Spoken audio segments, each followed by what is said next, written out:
Halo sahabatku, selamat datang kembali di channel Anak Muda Bercerita. Apa kabar kalian hari ini? Semoga selalu dalam lindungannya dan penuh kebahagiaan. Ya, sebelum kita masuk ke dalam kisah yang sangat menguras emosi hari ini, saya ingin menyapa sahabat semua yang baru bergabung. Yuk, biar kita makin akrab. Absen dulu di kolom komentar. Ketik nama kalian, asal kota dan jangan lupa tulis hadir ya. Saya pengen tahu nih seberapa jauh cerita kita sudah melanglang buana. Jangan lupa juga untuk tekan tombol like dan subscribe agar kalian tidak ketinggalan kisah-kisah penuh inspirasi lainnya dari channel ini. Sahabatku, pernahkah kalian merasa sudah memberikan seluruh hati dan pengabdian tapi justru dibalas dengan hinaan yang menyayat harga diri? Hari ini kita akan mengikuti kisah Gladys. Seorang istri yang direndahkan tepat di depan meja makan keluarga suaminya sendiri. Suaminya Randy berkata dengan sombongnya, "Semua bilang kamu tak pantas jadi istriku. Aku bisa dapatkan wanita yang lebih cantik dan kaya darimu." Namun, Randy tidak tahu bahwa diamnya Gladys selama 1 minggu terakhir adalah awal dari sebuah keputusan besar yang akan mengubah hidup mereka selamanya. Mari kita simak bersama bagaimana Gladys menemukan kembali mahkotanya yang sempat hilang. Malam itu, ruang makan kediaman Randy tampak begitu megah dengan jajaran hidangan mewah yang tersaji di atas meja marmer. Namun, bagi Gladys, suasana itu terasa lebih dingin daripada es batu di gelasnya.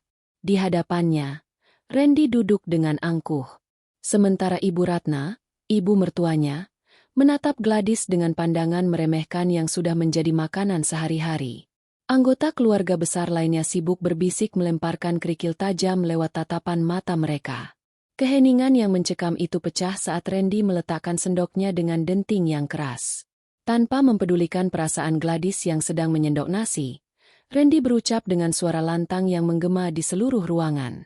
Ia mengatakan bahwa semua orang di keluarga itu setuju kalau Gladys sama sekali tidak pantas menjadi istrinya. Randy bahkan tidak ragu menegaskan di depan Ibu Ratna dan saudara-saudaranya bahwa ia bisa dengan mudah mendapatkan wanita yang jauh lebih cantik dan jauh lebih kaya daripada Gladys. Kalimat itu bagaikan tamparan keras yang mendarat tepat di wajah Gladys.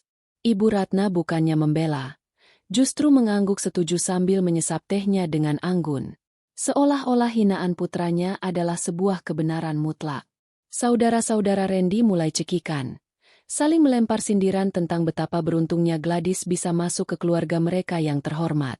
Padahal menurut mereka Gladys tidak membawa apa-apa selain beban. Gladys merasakan dadanya sesak. Ada gemuruh amarah dan luka yang bergejolak. Namun ia memilih untuk tetap menunduk. Ia tidak membalas, tidak juga menangis di depan mereka. Jemarinya yang memegang sendok gemetar halus, tapi ia segera meletakkannya di bawah meja agar tidak terlihat oleh mata-mata yang haus akan penderitaannya. Baginya, malam itu adalah titik nadir dari segala kesabaran yang telah ia bangun selama 3 tahun pernikahan. Randy terus melanjutkan bualannya tentang seorang wanita bernama Vanya. Sosok yang dianggapnya sebagai standar kecantikan dan kekayaan yang sesungguhnya. Ia mempermalukan Gladys dengan membandingkan cara berpakaian, latar belakang keluarga, hingga penampilan fisik Gladys yang dianggapnya membosankan. Sepanjang sisa makan malam, Gladys diperlakukan layaknya pelayan yang tidak kasat mata. Hanya dibutuhkan untuk menuangkan air, namun dianggap sampah saat berbicara.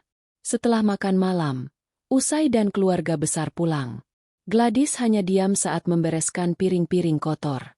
Ia melihat Randy masuk ke kamar dengan sikap acuh tak acuh tanpa ada sedikit pun rasa bersalah setelah menguliti harga diri istrinya sendiri di depan umum. Di dapur yang sunyi, Gladys berdiri menatap pantulan dirinya di pintu lemari es yang mengkilap. Mulai detik itu, Gladys berjanji pada dirinya sendiri bahwa ini adalah penghinaan terakhir yang akan ia terima. Ia tidak akan lagi menjadi Gladys yang lemah yang selalu mengalah demi menjaga keutuhan rumah tangga yang sebenarnya sudah hancur sejak lama. Sebuah rencana mulai tersusun rapi di kepalanya.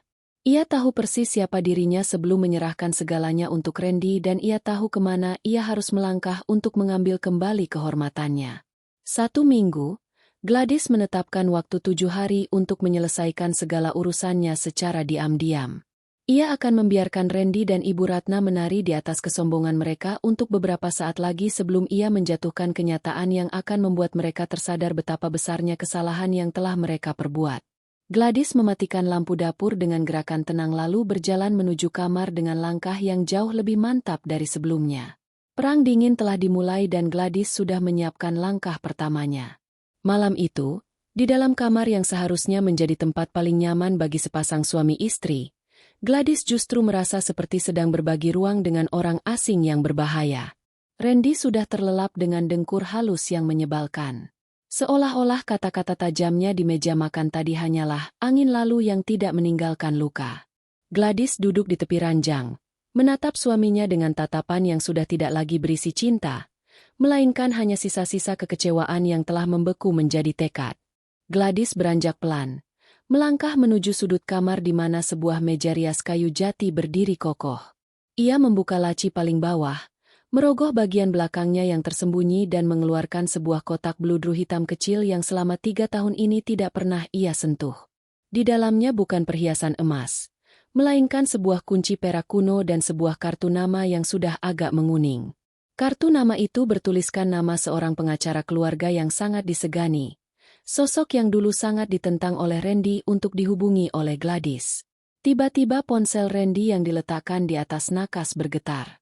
Gladys menoleh waspada, namun Randy tetap tidak bergeming dalam tidurnya. Dengan gerakan seringan kapas, Gladys meraih ponsel itu. Layarnya menyala, menampilkan notifikasi pesan singkat dari seseorang bernama Vanya. Pesan itu sangat jelas. Menanyakan kapan Randy akan benar-benar menceraikan wanita kampung. Itu agar mereka bisa segera meresmikan hubungan dan menggabungkan aset bisnis keluarga mereka. Hati Gladys mencelos. Namun ia tidak menangis. Ia justru tersenyum miring. Ternyata dugaan selama ini benar. Randy tidak hanya sombong, tapi juga berkhianat. Gladys segera mengambil ponselnya sendiri, memotret layar ponsel Randy sebagai bukti yang sah. Ia tidak butuh konfrontasi malam ini. Ia butuh amunisi yang cukup untuk menghancurkan keangkuhan Randy dalam sekali pukul. Keesokan paginya, rutinitas di rumah itu berjalan seperti biasa bagi Randy dan Ibu Ratna, namun tidak bagi Gladys. Saat ia sedang menyiapkan sarapan di dapur, Ibu Ratna datang dengan wajah masam.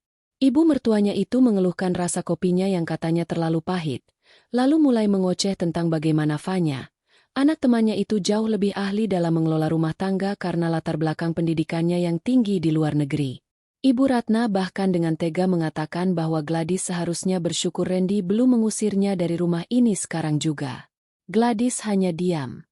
Ia mendengarkan setiap hinaan itu sambil terus mengaduk bubur ayam dengan tenang.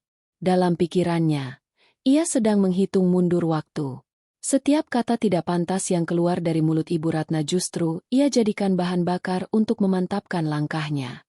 Saat Randy turun untuk sarapan, suaminya itu bahkan tidak memandangnya sama sekali.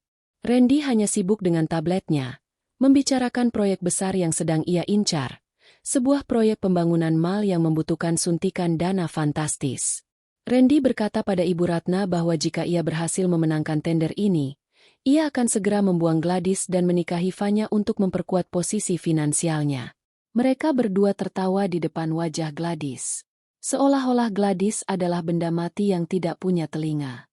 Mereka tidak tahu bahwa perusahaan konsorsium utama yang memegang hak atas tender tersebut adalah milik mendiang ayah Gladys yang kini dikelola oleh wali amanat atas nama Gladys sendiri. Setelah Randy dan Ibu Ratna pergi meninggalkan rumah untuk urusan masing-masing, Gladys segera mengganti pakaiannya. Ia tidak lagi memakai duster atau baju rumah yang kusam. Ia mengenakan setelan blazer berwarna biru navy yang anggun. Peninggalan masa-masa sebelum ia menikah, ia memoles wajahnya dengan riasan tipis namun tegas, memancarkan aura seorang wanita terdidik yang selama ini ia tekan demi peran sebagai istri penurut. Tujuan pertamanya adalah sebuah kantor hukum di pusat kota. Di sana ia disambut dengan hormat oleh Pak Sastro. Pengacara tua yang dulu adalah tangan kanan ayahnya. Pak Sastro hampir menangis melihat Gladys kembali. Ia menyerahkan tumpukan dokumen yang selama ini tersimpan rapi, laporan aset, kepemilikan saham, dan wasiat yang menyatakan bahwa Gladys memiliki hak penuh atas seluruh kekayaan keluarganya tepat di tahun ketiga pernikahannya. Gladys menghabiskan waktu berjam-jam di kantor itu, meninjau kembali semua harta yang selama ini ia abaikan hanya karena ingin hidup sederhana bersama Randy. Ia menemukan fakta mengejutkan bahwa rumah yang mereka tempati sekarang yang selalu dibanggakan Randy sebagai hasil keringatnya sebenarnya dibeli menggunakan dana talangan dari salah satu anak perusahaan milik keluarga Gladys tanpa Randy sadari. Randy selama ini hanya menyicil bunganya, sementara pokoknya tetap menjadi milik sah perusahaan Gladys. Sambil membolak-balik kertas dokumen yang tebal, Gladys menginstruksikan Pak Sastro untuk mulai menyiapkan berkas perceraian dan gugatan balik atas aset-aset yang telah disalahgunakan oleh Randy. Ia juga meminta daftar hitam perusahaan-perusahaan yang sedang bermasalah dengan Randy. Gladys ingin memastikan bahwa saat ia pergi nanti, Randy tidak akan punya tempat untuk berpijak, apalagi untuk mengejar wanita kaya lain. Sore harinya sebelum Randy pulang, Gladys sudah berada di sebuah agen properti rahasia. Ia menyewa sebuah apartemen mewah di sisi lain kota, tempat yang tidak akan pernah bisa ditemukan oleh Randy atau Ibu Ratna. Ia memindahkan sebagian kecil tabungan pribadinya yang selama ini ia kumpulkan dari hasil jualan kerajinan tangan daring secara sembunyi-sembunyi ke rekening baru yang tidak terlacak. Saat ia kembali ke rumah, ia kembali menjadi Gladys yang bodoh di mata mereka. Ia memakai kembali apronnya, menyiapkan makan malam, dan menyambut Ibu Ratna yang pulang dengan membawa belanjaan mahal. Ibu Ratna melempar tas belanjaannya ke arah Gladys, menyuruhnya merapikan semua barang itu ke dalam lemari. Gladys melakukannya dengan patuh, namun di dalam kepalanya, ia sedang menyusun jadwal untuk hari ketiga. Malam itu, Randy pulang dengan wajah frustrasi. Ia mengeluh bahwa investor utamanya mendadak sulit dihubungi. Gladys yang sedang menyetrika baju di sudut ruangan hanya tersenyum tipis. Ia tahu betul mengapa investor itu menghilang. Karena sore tadi ia telah mengirimkan satu pesan singkat kepada relasi ayahnya untuk menghentikan semua dukungan pada proyek Randy. Randy mulai membentak Gladys lagi, menyalahkannya karena dianggap membawa sial ke dalam rumah. Ia mengatakan bahwa kecantikan Gladys yang pudar dan nasibnya yang miskin telah menulari keberuntungan bisnisnya. Gladys hanya menanggapi dengan anggukan kecil. Mungkin kamu benar, Mas. Mungkin memang aku yang harus pergi agar keberuntunganmu kembali, ucap Gladys dengan nada yang sangat datar. Randy mendengus kasar, tidak menyadari makna ganda di balik ucapan istrinya. Ia malah mengancam akan membawa Vanya ke rumah ini dalam waktu dekat untuk menunjukkan pada Gladys seperti apa seharusnya sosok istri yang berkelas. Gladys tidak merasa sakit hati lagi. Baginya, setiap ancaman Randy sekarang hanyalah komedi yang memuakan. Ia sudah memegang kartu as dan ia hanya perlu menunggu beberapa hari lagi sebelum mengeluarkan kartu itu di meja makan yang sama, tempat di mana kehormatannya dihancurkan. Gladys tahu saat tirai ini ditutup, bukan ia yang akan menangis meratapi nasib, melainkan orang-orang sombong yang mengira bisa membeli martabat dengan uang yang sebenarnya bukan milik mereka sendiri. Pagi hari di hari ketiga, suasana rumah terasa lebih menyesakkan dari biasanya. Randy bangun dengan emosi yang meledak-ledak karena beberapa sur pembatalan kerjasama mendarat di ponselnya sejak subuh. Ia mondar-mandir di ruang tengah, memaki siapa saja yang lewat di depannya. Gladys yang baru saja selesai membersihkan lantai ruang tamu, hanya menatap suaminya dengan sorot mata datar. Tidak ada lagi keinginan untuk bertanya, "Ada apa, Mas?" atau menawarkan segelas air hangat untuk menenangkan saraf pria itu. Ibu Ratna turun dari lantai 2 dengan daster sutranya, langsung bergabung dalam barisan kemarahan putranya. Bukannya menenangkan, Ibu Ratna justru menunjuk-nunjuk Gladys yang sedang memegang sapu. Ia menuduh bahwa aura negatif Gladys lah yang membuat bisnis Randy seret. Menurut Ibu Ratna, sejak Randy menikahi wanita dari keluarga biasa-biasa saja seperti Gladys, keberuntungan keluarga mereka seolah menguap. Ibu Ratna bahkan berani berkata di depan wajah Gladys bahwa ia sudah mengundang Vanya untuk datang minum teh sore nanti sebagai bentuk pembersihan sial di rumah tersebut. Gladys tidak membantah. Ia hanya mengangguk sopan dan melanjutkan pekerjaannya. Namun di dalam benaknya, Gladys sedang menyusun strategi untuk menyambut tamu istimewa itu. Setelah Randy berangkat ke kantor dengan bantingan pintu yang keras, Gladys segera masuk ke kamar mandi. Ia mengunci pintu lalu menghubungi asisten pribadinya yang baru ia aktifkan kembali layanannya kemarin. Ia meminta sang asisten untuk mengirimkan sebuah paket dokumen ke alamat rumahnya tepat pukul 00 sore. Saat Fanya dipastikan sudah berada di sana. Siang harinya, Gladys diperintah oleh Ibu Ratna untuk memasak hidangan istimewa guna menyambut Fanya. Ibu Ratna ingin menunjukkan bahwa Gladys hanyalah pelayan yang kebetulan menyandang status istri. Dengan tenang, Gladys memasak semuanya. Ia bahkan menata meja dengan sangat cantik, menggunakan taplak meja terbaik yang selama ini hanya disimpan di lemari. Ibu Ratna tersenyum puas, menyangka Gladys akhirnya menyerah dan menerima nasibnya sebagai keset kaki di rumah itu. Tepat pukul 4 sore, sebuah mobil mewah berwarna merah menyala berhenti di depan gerbang. Fanya turun dengan gaya yang sangat angkuh, mengenakan gaun desainer dan tas yang harganya setara dengan biaya hidup Gladys selama setahun di mata Randy. Ibu Ratna menyambutnya dengan pelukan hangat. Seolah-olah Fanya adalah anak kandung yang paling dinanti. Mereka duduk di ruang tamu. Sementara Gladys diminta untuk menyajikan teh dan kue-kue kecil. Fanya menatap Gladys dari ujung rambut hingga ujung kaki dengan tatapan menghina. Ia dengan sengaja membicarakan rencana liburannya bersama Randy ke Eropa bulan depan. Seolah-olah Gladys tidak ada di sana. Fanya bahkan sempat menyindir bahwa baju yang dipakai Gladys sudah sangat ketinggalan zaman dan lebih cocok diberikan kepada pemulung. Gladys hanya tersenyum tipis sambil menuangkan teh ke cangkir Fanya. Ia tidak sedikit pun terlihat goyah atau sedih yang justru membuat Fanya merasa sedikit terganggu, karena tidak mendapatkan reaksi istri yang terzalimi seperti yang ia harapkan. Tak lama kemudian, bel rumah berbunyi. Seorang kurir berseragam resmi membawa sebuah map besar berwarna coklat tebal. Gladys yang membukakan pintu lalu membawa map itu ke ruang tamu.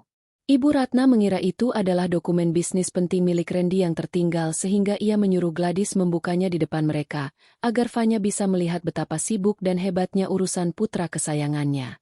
Gladys dengan tenang merobek segel map tersebut. Namun isinya bukan tentang proyek bangunan atau tender pemerintah. Di dalamnya terdapat laporan audit internal sebuah yayasan sosial yang selama ini dipimpin oleh Ibu Ratna. Selama ini, Ibu Ratna menggunakan nama yayasan tersebut untuk bergaya hidup mewah dan menutupi hutang-hutang pribadinya. Ternyata donatur terbesar yayasan itu adalah perusahaan milik mendiang ayah Gladys.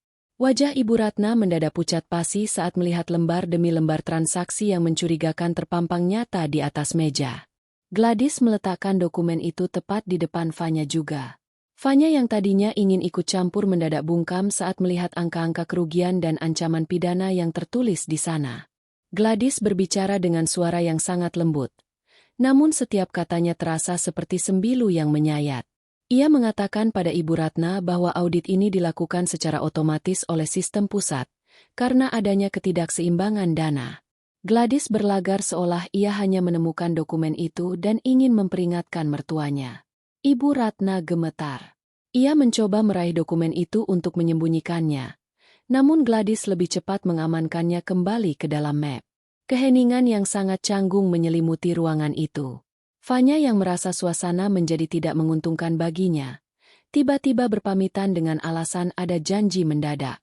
Setelah Fanya pergi, Ibu Ratna jatuh terduduk di sofa. Ia menatap Gladys dengan rasa takut yang mulai muncul di balik kebenciannya.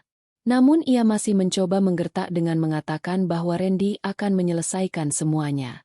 Gladys hanya menanggapi dengan senyuman yang belum pernah dilihat oleh Ibu Ratna sebelumnya.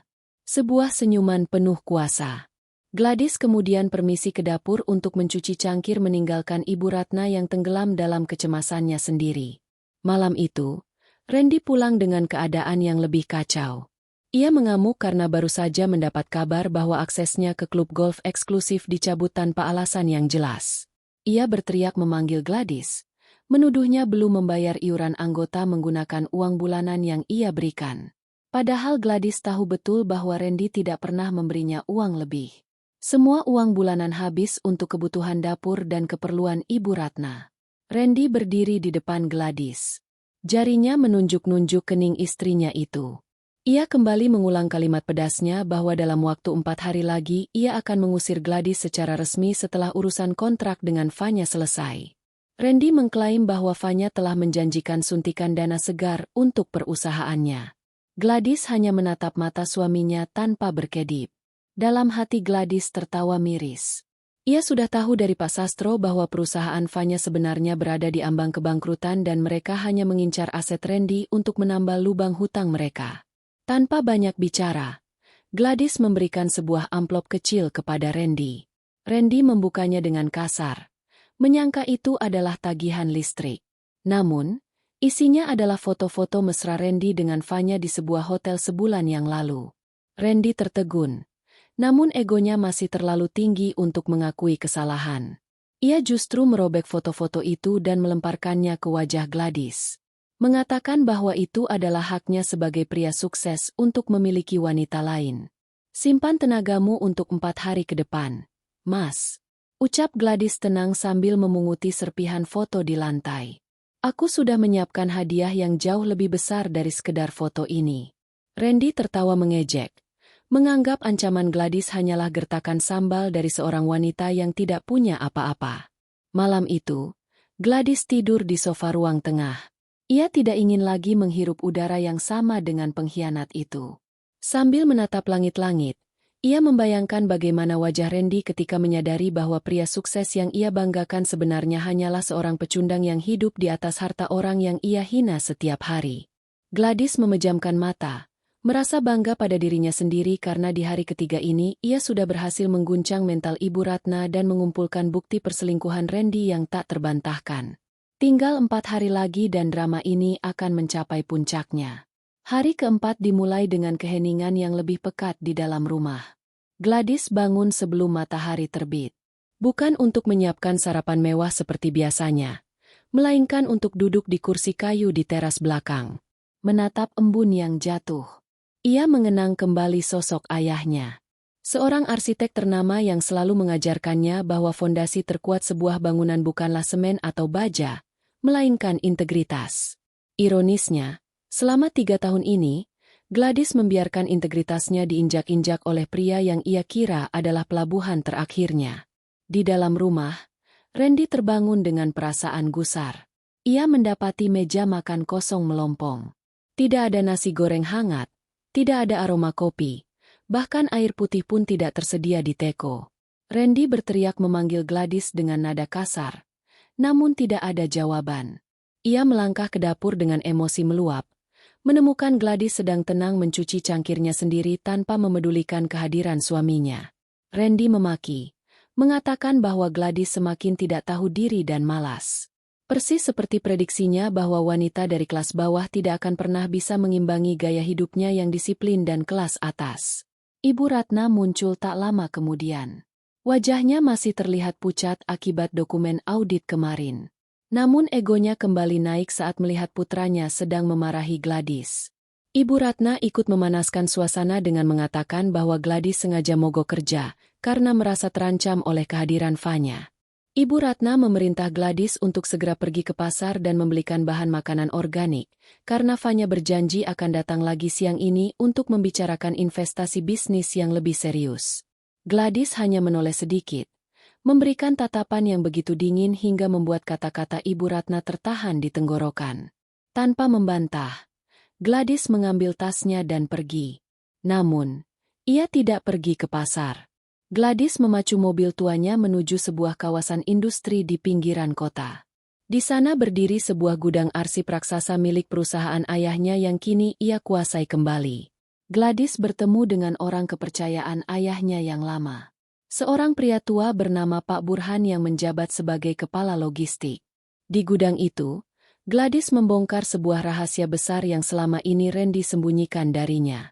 Ternyata selama setahun terakhir, Randy menggunakan izin usaha perusahaan keluarga Gladys yang tidak aktif untuk melakukan transaksi pengadaan barang ilegal.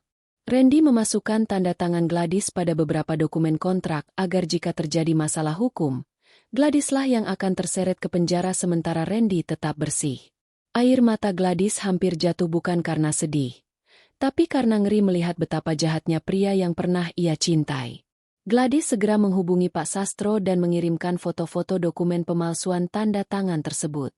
Ia menginstruksikan agar bukti ini disertakan dalam gugatan pidana tambahan. Gladys tidak hanya ingin bercerai, ia ingin memastikan Randy membayar setiap sen dan setiap detik penderitaan yang ia alami.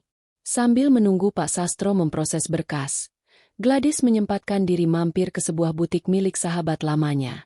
Di sana ia meminta sahabatnya untuk menyiapkan sebuah gaun yang sangat istimewa untuk hari ke-7 nanti.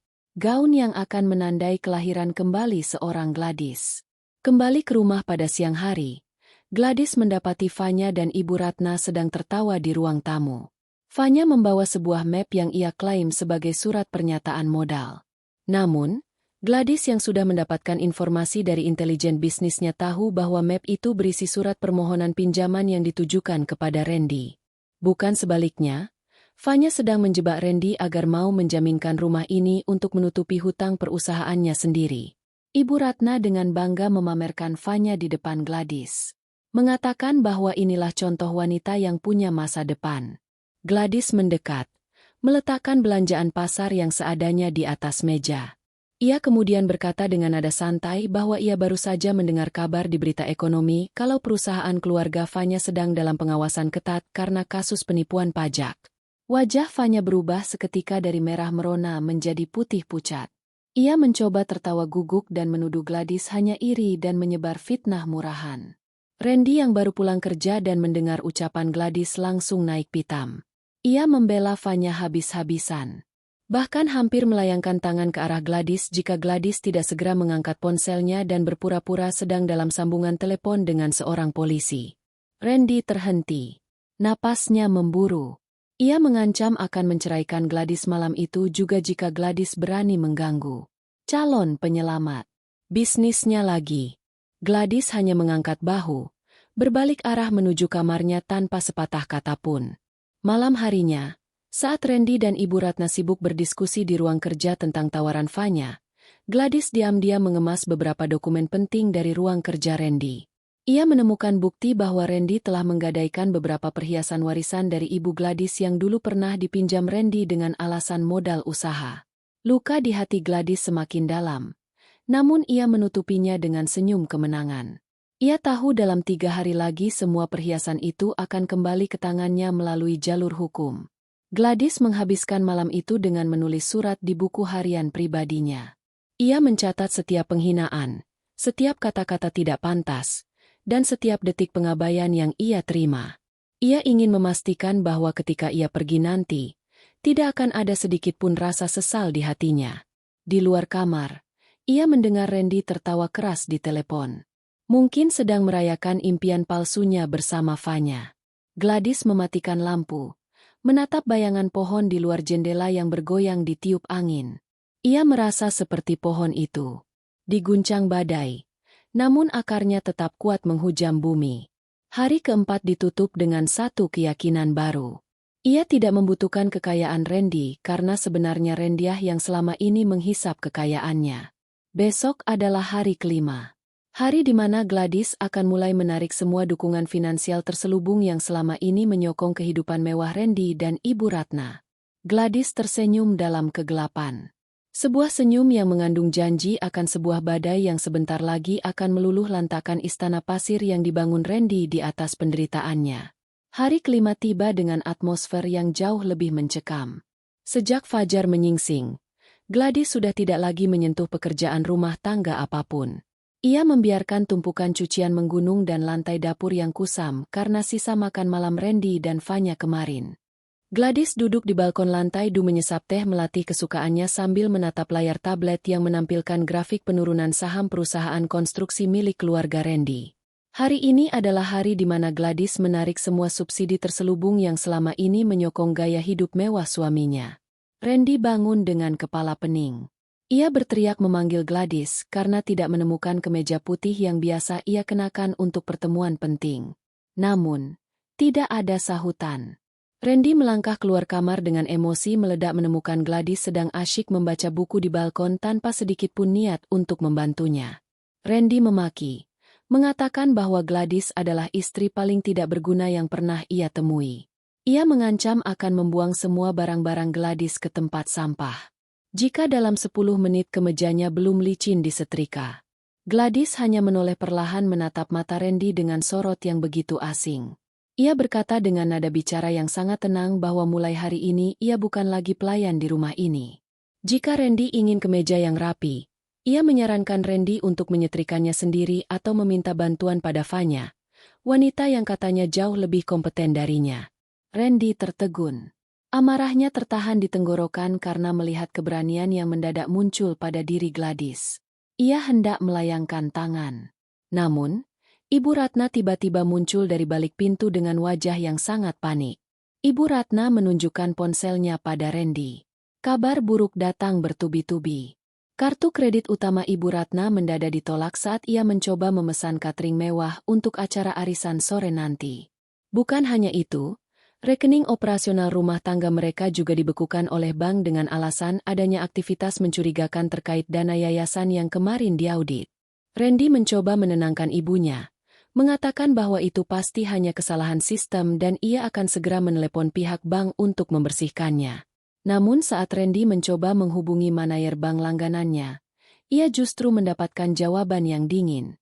Pihak bank menyatakan bahwa seluruh jaminan atas kredit perusahaan Randy telah ditarik oleh pihak penjamin utama, yaitu sebuah perusahaan investasi bernama Arca Group. Randy jatuh terduduk di sofa ruang tamu. Ia tidak tahu bahwa Arca Group adalah perusahaan rintisan yang didirikan oleh mendiang ayah Gladys dan kini sepenuhnya dikendalikan oleh Gladys melalui perantara Pak Sastro. Di tengah kekacauan itu, Ibu Ratna yang masih belum sadar akan posisinya justru melampiaskan amarahnya pada Gladys. Ia menuduh Gladys sebagai pembawa sial yang nyata. Ibu Ratna memerintahkan Gladys untuk segera membersihkan gudang belakang yang sudah bertahun-tahun penuh debu dan barang rongsokan. Ibu Ratna beralasan bahwa gudang itu harus kosong hari ini, karena ia ingin menyimpan beberapa perabotan baru yang seharusnya datang sore nanti. Padahal Gladys saat itu sedang merasa tidak enak badan. Wajahnya pucat dan suhu tubuhnya sedikit naik karena kelelahan mental selama 5 hari terakhir. Tanpa membantah sedikit pun, Gladys berdiri. Ia berjalan menuju gudang belakang yang pengap dan gelap. Ia melakukannya bukan karena takut, melainkan karena ia tahu di dalam gudang itu tersimpan sebuah peti kayu milik ibunya yang sempat disita oleh Ibu Ratna saat awal pernikahan mereka. Gladys menghabiskan waktu berjam-jam di sana. Di tengah debu yang membuatnya terbatuk-batuk, ia menggeser lemari berat dan tumpukan kardus sendirian. Sementara Randy dan Ibu Ratna sibuk menelepon sana-sini di ruang tengah tanpa peduli sedikit pun pada kondisi fisik Gladys. Di dalam gudang yang panas itu, Gladys akhirnya menemukan peti kayu tersebut. Di dalamnya terdapat surat-surat tanah asli dari rumah yang mereka tempati sekarang. Ternyata tanah tempat rumah megah ini berdiri adalah tanah milik keluarga Gladys yang dipinjamkan secara lisan oleh ayahnya kepada ayah Randy berpuluh-puluh tahun lalu. Randy selama ini hanya membangun rumah di atas tanah yang bukan miliknya. Gladys tersenyum perih. Ia memegang bukti yang cukup untuk meruntuhkan seluruh harga diri keluarga Randy dalam sekejap.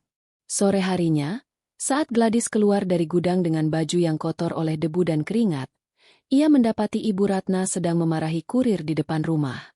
Perabotan mewah yang dipesan Ibu Ratna dibatalkan secara sepihak oleh toko, karena pembayaran uang mukanya ditarik kembali oleh sistem.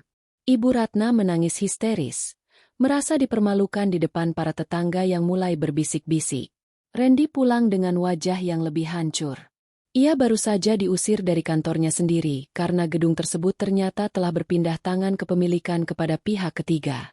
Randy melimpahkan seluruh frustrasinya kepada Gladys yang baru muncul dari belakang. Ia mendorong bahu Gladys, menuduhnya sengaja tidak mendoakan suaminya atau melakukan ritual mistis untuk menghancurkan bisnisnya. Randy berteriak bahwa ia sangat menyesal telah menikahi wanita miskin seperti Gladys yang tidak membawa apa-apa selain kemalangan. Ia kembali menegaskan bahwa 2 hari lagi tepat di hari ke-7, ia akan menyeret Gladys keluar dari rumah ini tanpa membawa sehelai benang pun milik keluarga mereka. Gladys menatap Randy dengan rasa iba yang mendalam. Iba karena pria di depannya begitu buta oleh kesombongan hingga tidak sadar bahwa ia sedang menggali kuburnya sendiri. Gladys hanya berkata bahwa ia akan pergi tanpa perlu diseret. Tapi ia mengingatkan Randy untuk memeriksa kembali siapa sebenarnya pemilik tanah tempat ia berdiri saat ini. Randy tertawa meremehkan, menganggap ucapan Gladys hanyalah bualan seorang wanita yang mulai gila karena tekanan mental. Malam itu, Ibu Ratna jatuh sakit karena stres memikirkan hutang-hutangnya yang mulai terendus publik. Gladys, meskipun hatinya sudah membatu, tetap membuatkan bubur hangat dan meletakkannya di meja samping tempat tidur Ibu Ratna. Namun Ibu Ratna justru menyapu mangkuk bubur itu hingga pecah berantakan di lantai. Ia berteriak bahwa ia tidak butuh belas kasihan dari wanita rendahan.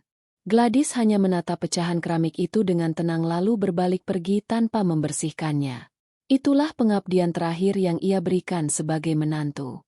Sahabat Anak Muda Bercerita, itulah akhir dari perjalanan Gladys.